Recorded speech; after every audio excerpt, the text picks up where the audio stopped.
What is going on, guys? SlickB here, and today you clicked on the title of the video, you're here, you need to find the answer, which is better. Alright, so let's just lay down the framework first off and talk about a couple things really quick.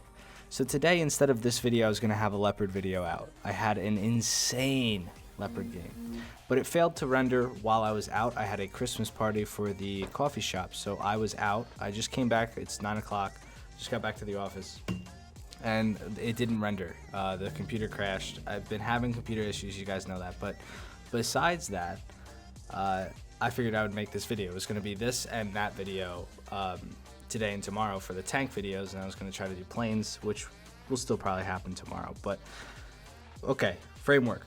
Leopard is my favorite tank in the game. This Leopard A1A1 is my favorite vehicle in the game. It's my favorite tank overall in the world, in real life, in anything. I love the Leopard 1. It's just got this look. It's a pivotal time in history where, you know, tanks started getting less armor and becoming more maneuverable and worrying about flanking and spanking, you know what I'm talking about? So that's why I like the Leopard. Now, they introduced the STB and the Type 74, both very similar vehicles to the Leopard. They have some strengths, and in terms of MBTs, they have some strengths over the Leopard. That's undeniable. They do. But for me personally, I still like the Leopard better, and I'm going to tell you why. So take everything I say with a grain of salt. Unless you've played both vehicles, you know, I don't know. They're very similar. Trust me, they're very similar. There are very few things that the Leopard can do that the STB can't, and there are very few things that the STB can do that the Leopard can't. So let's talk about the Leopard first real quick. Very little armor on the front of the vehicle. It has spaced armor, which helps against ATGMs. We're talking about the A1 version. If we talk about the normal Leopard one, there's even less armor, no spaced armor or anything like that. 24 degrees a second turret rotation on an aced crew, fully upgraded tank. We have -9 degrees of gun depression and 20 degrees of gun elevation. We have a 7.1 reload second with an aced crew, which is good to note. We have an 830 horsepower engine at 2200 RPM, 42-ton tank, and it can travel at 65 kph. It is faster than the Type 74 and the STB. It also has a better reload. But the STB and the Type 74 both have hydraulic suspension, so they can depress the front of the tank, the back of the tank, the sides. They can lower the tank and raise the tank, which adds some advantages for certain combat situations. They both have 50 cals on top of them, which are a lot better for dealing with soft armored targets. I'll put the STB on here. See, these 50 cals are a lot better than the German MG3 that's on the Leopard. The armor is way better on the Type 74 and the STB, but they're different armor profiles from each other, which is very interesting. The Type 74 has a way better turret, 132 millimeters around most of the turret. Front mantlet is 150 at the bottom and 200 at the top. The front plate is an 80 millimeter plate, sloped back at a 62 degree angle. The lower plate is 110 millimeters. Damn near impenetrable from most situations from the front. If you see one of these things, shoot through the upper hole, not the lower hole.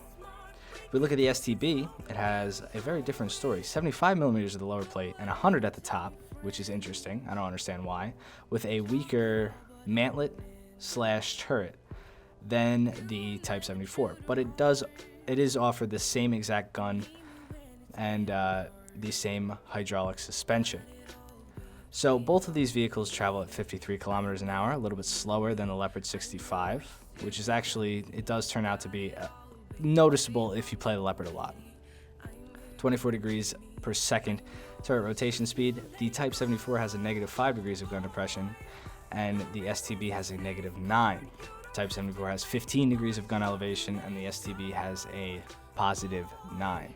They both, with aced crews and fully upgraded vehicles, get an 8.3 second reload rate, which is, if you guys can count, 1.2. Now, that was not offensive. That sounded offensive. I didn't mean to sound offensive. Which is 1.2 seconds faster, slower than the Leopard. So it has a slower reload rate. It is a little bit slower of a tank, but it's more armored. So, what is my conclusion before we just show a little bit of gameplay on the vehicles in action? I like the Leopard better. I think the Leopard is a better vehicle still for what it offers. These tanks, while they do get a good armor, they don't get enough armor to stop a Leopard. So, with that being given, if these vehicles are fighting each other, I'd rather have the speed over the armor, just considering the Leopard will pen and kill this thing with no issue, just like it will pen and kill a Leopard with no issue. Alright, so I think that is about the general consensus. Now, in terms of versus other nations, because we're just pitting the Leopard and the STB chassis against each other.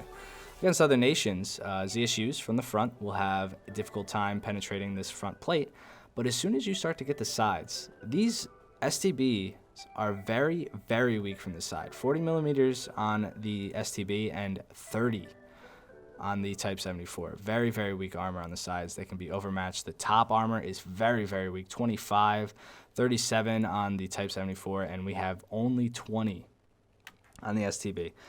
So that's about it for the stat card theory crafting, talking over the hanger. I know all of you guys could probably have guessed it, that I would still like the Leopard, but you can look and stuff like that.